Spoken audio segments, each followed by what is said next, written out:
Hello दोस्तों, कैसे हैं सब लोग। आज हम लोग बनाने वाले एक रिएक्शन वीडियो जिसमें हम लोग रिएक्ट करने वाले खूनी मंडे की वीडियो एनिमेशन स्टोरी पे, हॉरर स्टोरी जिसका नाम है काकतंत्र ब्लैक मैजिक। तो फिर देखते हैं क्या इन्होंने बनाया है। स्टार्ट करते हैं। ओके। अजितेश कानपुर के गोविंद नगर में अपनी बीवी और 5 साल के बेटे के साथ रहता था। उसका एक छोटा सा कपड़े का गोडाउन था जिससे घर का खर्चा बस किसी तरह निकल जाता था। लेकिन उस पर एक बहुत बड़ा लोन था, एक ऐसा कर्ज जो खत्म होने का नाम ही नहीं ले रहा था। उसकी बीवी सुनीता दिन भर घर का काम करती थी और इन सब परेशानियों के चलते उन दोनों के बीच बात कम होती थी और खामोशी ज्यादा। अजितेश का बड़ा भाई सुरेश लखनऊ में एक बहुत अमीर बिजनेसमैन था। बड़ा घर, बड़ी गाड़ी और हर बार जब भी वो मिलने आता एक तसल्ली भरी नजर से अजितेश को देखता और कहता, कोई बात नहीं, सब ठीक हो जाएगा। अजितेश को सुरेश की इस बात को सुनकर हमेशा ऐसा लगता कि वो कोई बीमार हो जिसको ठीक होने में वक्त लगेगा। अजितेश हमेशा उस दिन का इंतजार कर रहा था जब वो भी ये बात सुरेश को कहने का मौका पाएगा। वो दिन आया तो जरूर, लेकिन जिस तरह से आया वो अजितेश ने कभी सोचा भी नहीं था। एक सर्दी की रात अजितेश के मोहल्ले में एक तांत्रिक आया। बूढ़ा, सफेद बाल, झुकी हुई कमर और उसके दोनों कंधों पर एक एक कौवा बैठा हुआ था। वो मोहल्ले की गलियों में चिल्लाता हुआ गूंज रहा था, अपनी फूटी किस्मत को बदलो। अगर अपनी फूटी किस्मत बदलनी है तो मेरे पास उसका उपाय है। और यही कहता हुआ वो उस मोहल्ले की एक गली से दूसरी गली में जा रहा था। हर जगह सर्दी की धुंध छाई हुई थी और उस धुंध में तांत्रिक और उसके 2 कौवों की छोटी सी आंखें चमक रही थीं। लोग अपने घर की खिड़कियों से झांक कर देख तो रहे थे, पर कोई उस तांत्रिक के पास नहीं गया। अजितेश भी उस तांत्रिक को दूर से देख रहा था, लेकिन कुछ देर में वो तांत्रिक वहां से चला गया। लेकिन उस रात अजितेश पूरी रात नहीं सो पाया। वो अपने टूटे हुए मकान और उससे भी बेकार जिंदगी के बारे में सोचता रहा। वो सोचता रहा कि क्या उसे उस तांत्रिक के पास जाना चाहिए। अगली सुबह बिना किसी से कुछ कहे अजितेश सीधा उस तांत्रिक को ढूंढते हुए उसके पास चला गया, इस उम्मीद में कि वो अपनी बुरी किस्मत किसी तरह बदल पाएगा। जैसे अजितेश ने सही टाइम पर किसी पंडित से बात करने का सोचा, वैसे ही मैंने भी। थोड़े टाइम पहले मेरी लाइफ में कुछ पर्सनल इश्यूज चल रहे थे जिसका कोई सोल्यूशन ना मेरे पास था ना मेरे दोस्तों और घर वालों के पास। और तो और धीरे धीरे ये इश्यूज इतने बढ़ते चले गए कि मैं खुद सोच में था कि मैं आखिर करूं तो क्या करूं। फिर एक दिन फोन स्क्रॉल करते हुए मुझे एस्ट्रोटॉक का ऐड आया। मैंने भी सोचा कि ट्राई करके देखता हूं क्या ही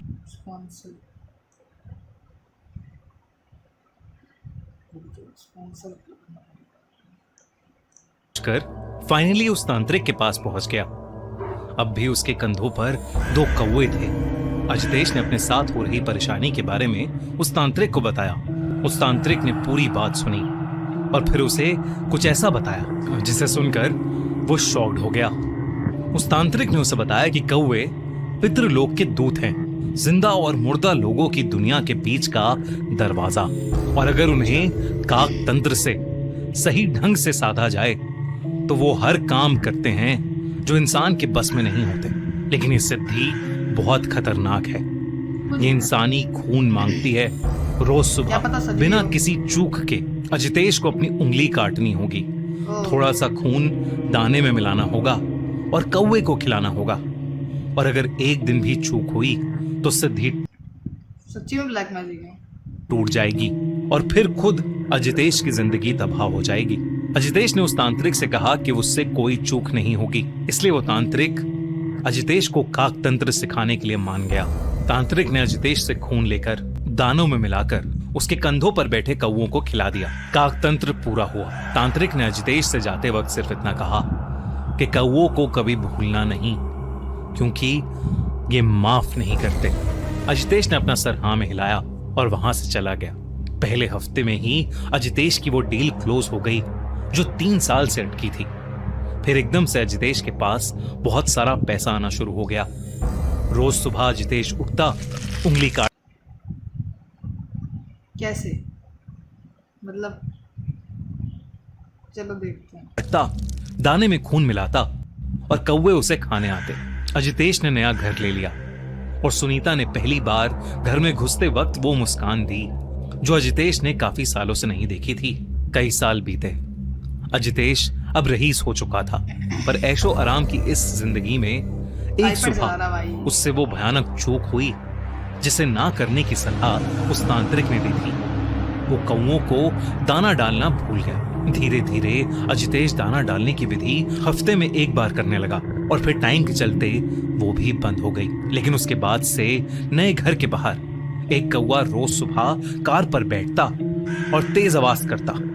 अजितेश चिड़ के पास जाता, कौवा उड़ जाता, लेकिन अगले दिन फिर उसी जगह उसी समय वो वापस आ जाता। ऐसा लग रहा था कि मानो वो अजितेश को कोई भयानक चेतावनी दे रहा हो। उसके बाद से अजितेश की जिंदगी में अजीबोगरीब चीजें होना शुरू हो गया। एक सुबह दरवाजे के सामने उसे कौवा मरा हुआ पड़ा मिला। अजितेश ने उसे कपड़े से उठाया, डस्टबिन में डाला, हाथ धोए और दिन भर के काम में लग गया जैसे कुछ हुआ ही नहीं। अजितेश अपनी अय्याशियों में मग्न था। धीरे धीरे उसके बिजनेस में लॉसेस आने लगे। लॉसेस पहले धीरे आए, फिर एक साथ, जैसे किसी ने एक ही बार में सब कुछ वापस मांग लिया हो।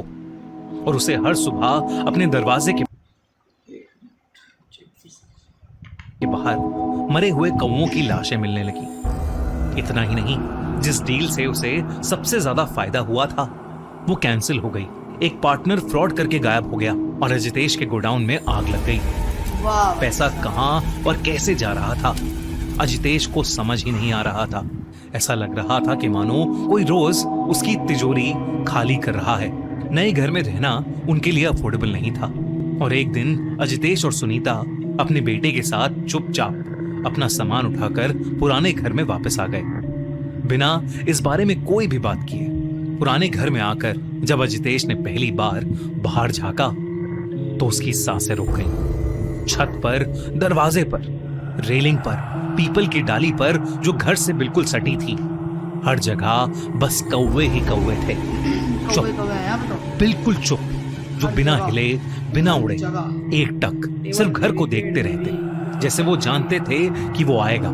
अजितेश ने घबराहट के मारे दरवाजा बंद कर लिया, पर्दे खींचे और कुछ देर अंदर ही रहा। उस रात पूरे समय अजितेश के बेडरूम की खिड़की पर टक टक होती रही। एक कौवा बैठा उसकी खिड़की के कांच पर बार बार अपनी चोंच मार रहा था। अजितेश ने ध्यान से देखा तो उस कौवे की लाल आंखें रात के अंधेरे में चमक रही थीं और अजितेश को ही घूर कर देखी जा रही थीं।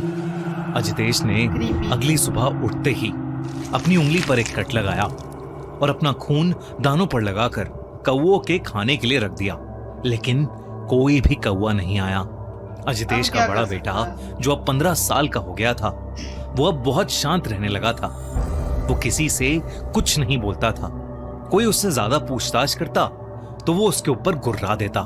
बस दिन रात वो अपनी कॉपी में काले कौवे बनाता रहता, इतना कि क्रेयॉन से उसके हाथ भी काले हो गए थे। एक रात कुछ ऐसा हुआ कि अजितेश बेहद डर गया। उसने शीशे में अपनी गर्दन पर निशान देखे, गहरे, काले, बिल्कुल चोंच के जैसे। लेकिन वो कब आए, कैसे आए, उसे कुछ समझ नहीं आ रहा था। अजितेश अब बहुत ज्यादा घबराने लगा था। वो फिर से उस तांत्रिक की तलाश में निकला। तांत्रिक की झोपड़ी का दरवाजा थोड़ा सा खुला हुआ था। अंदर से कोई आवाज नहीं आ रही थी, बाहर भी कोई नहीं था। आंगन बिल्कुल सुनसान था। पर अजितेश जब अंदर गया तो उसके रोंगटे खड़े हो गए। वो तांत्रिक जमीन पर अधमरा सा पड़ा था। उसके शरीर पर गहरे निशान थे, चोंच के, पंजों के, कपड़े फटे हुए थे और उसके चारों ओर कौवे ही कौवे थे। तांत्रिक अधमरी हालत में भी अजितेश को देखते ही उस पर चिल्ला पड़ा, मूर्ख, तेरी वजह से आज मेरी ये हालत है, निकल जा यहां से, वो अब तुझसे सब कुछ छीन लेंगे। तांत्रिक के नफरत भरे शब्द सुनकर अजितेश सहम गया और बिना रुके सीधा अपने घर चला गया। और तब उसने अपनी बीवी सुनीता को सब कुछ बता दिया। उस रात आसमान में गहरे काले बादल छा गए।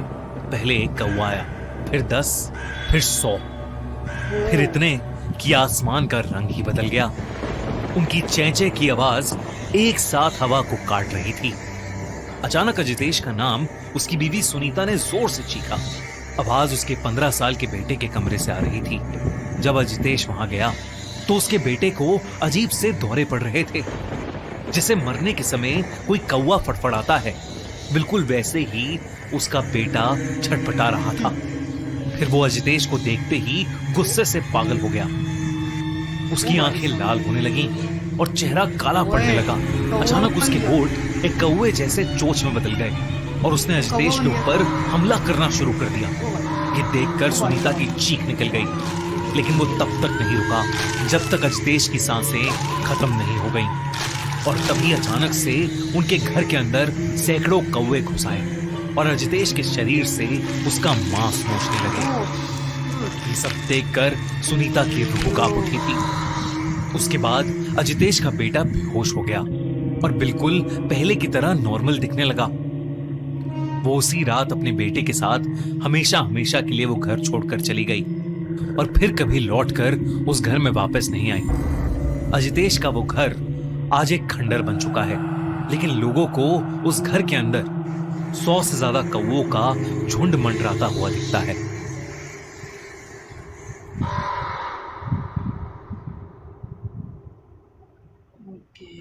अगर आपको ये वीडियो अच्छी लगी हाँ, तो बढ़िया हमारा लगी है। चैनल खूनी मंडे सब्सक्राइब। देखो, ये स्टोरी इतनी भी मतलब डरावनी नहीं थी, लेकिन इसका ट्विस्ट सही था, क्या बोल सकते हैं। तो गाइस, आज के लिए बस इतना ही। मैं मिलता हूँ आपसे नेक्स्ट वीडियो में, तब तक के लिए बाय बाय।